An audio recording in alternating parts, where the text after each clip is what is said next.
Sir मंडवाते ही औले पड़े। कर्ज मंजूरी के साथ ही IMF की कड़ी शराइत सामने आ गई। नई शराइत के तहत NFC अवार्ड फार्मूले पर नजरसानी की जाएगी। ज़िमनी ग्रांट्स जारी नहीं की जाएंगी। ज़राई शोबा, प्रॉपर्टी और रिटेल सेक्टर को टैक्स नेट में लाया जाएगा। बिजली कीमतों पर रिलीफ नहीं दिया जाएगा। कीमतों में कमी के लिए इस्लाहात की जाएंगी।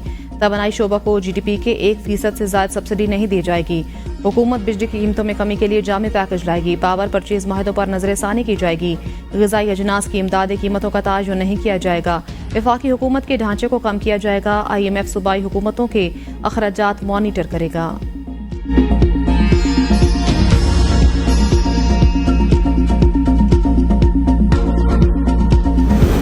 नॉन फाइलर की इस्तेलाह खत्म होगी। टैक्स न देने वालों पर ऐसी पाबंदियां लगाएंगे वो बहुत से काम नहीं कर सकेंगे। वजीर खजाना मोहम्मद औरंगजेब कहते हैं हुकूमत के पास लोगों के तर्ज जिंदगी का डाटा मौजूद, किसके पास कितनी गाड़ियां, कितने बैरून मुमालिक सफर किए, सब मालूमात हैं। रिटेलर्स, होलसेलर्स, ज़राअत और प्रॉपर्टी को टैक्स नेट में लाना होगा। हुकूमत के पास माशी इस्लाहात के सिवा कोई चारा नहीं। अमरीकी मदद और चीन का ताउन IMF प्रोग्राम की मंजूरी की वजह बना।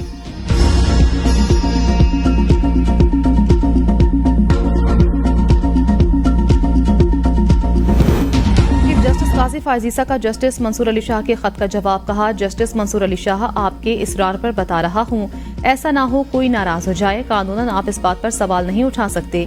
चीफ जस्टिस को किस जज को कमेटी में शामिल करे, आप ये नहीं पूछ सकते मैं कमेटी के तीसरे रुकन के तौर पर किसको नामजद करूं। जस्टिस मुनीब अख्तर को कमेटी में शामिल न करने की वजह यह है कि सीनियर जजेस से उनका रवैया इंतहाई सख्त था और ऐसा आपके इसरार पर किया गया। जस्टिस मुनीब अख्तर ने प्रैक्टिस एंड प्रोसीजर कानून की सख्त मुखालिफत की। जस्टिस मुनीब इन 2 जजेस में से थे जिन्होंने मुकदमात के बोझ के बावजूद छुट्टियां की। अगले सीनियर जज जस्टिस जहजा पर उनका अदम एतमाद जाहिर करता है। प्रैक्टिस एंड प्रोसीजर एक्ट कहता है अर्जेंट मुकदमात 14 रोज में समाअत के लिए मुकर्रर होंगे। जस्टिस मुनीब अख्तर ने अर्जेंट आईनी मुकदमात सुनने से इनकार किया और छुट्टियों को फौकियत दी। जस्टिस जहजा आफरीदी की माजरत पर जस्टिस अमीनुद्दीन को जजेस कमेटी में शामिल किया। हमेशा एहतसाब और शफाफियत का दाई रहा हूँ। चीफ जस्टिस ने जस्टिस मुनीब अख्तर को कमेटी में शामिल न करने की 11 वजूहात बताई।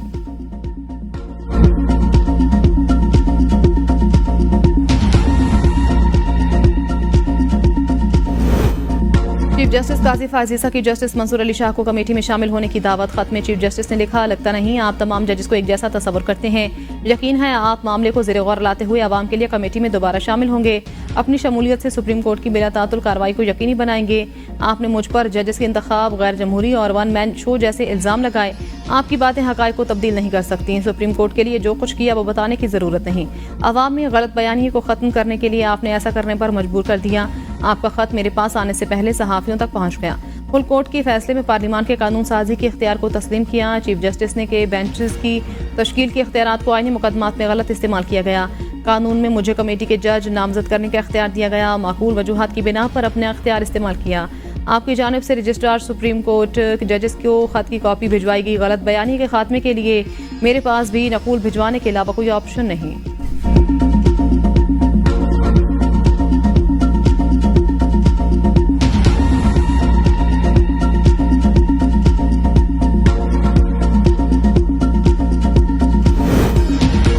नशिस्तों पर सुप्रीम कोर्ट का फैसला, यह नया कानून किसको माने। इलेक्शन कमीशन का सुप्रीम कोर्ट से वजाहत के लिए फिर रुजू। दरख्वास्त में कहा, 12 जुलाई के मुख्तसर फैसले पर जब वजाहत मांगी तब नया एक्ट मौजूद नहीं था। पार्लियामेंट ने इलेक्शन तरमीमी एक्ट की सूरत में अब नया कानून बना दिया। बताया जाए पार्लियामेंट के कानून पर अमल दरामद करें या सुप्रीम कोर्ट के फैसले पर। स्पीकर कौमी असम्बली ने खत लिखा, अदालती फैसले के बाद इलेक्शन एक्ट में तरमीम हुई। इलेक्शन कमीशन से डिनोटिफाई अरकान ने भी तरमीमी कानून पर अमल के लिए रुजू किया। अदालती फैसले पर 39 अरकान की हद तक इलेक्शन कमीशन अमल दरामद कर चुका। तरमीमी एक्ट में मखसूस नशिस्तों से मुतल्लिक तरमीम करके माजी से इतला किया गया। अदालती फैसलों को मद्देनजर रखते हुए तरमीमी एक्ट पर अमल न करना भी सवालिया निशान होगा।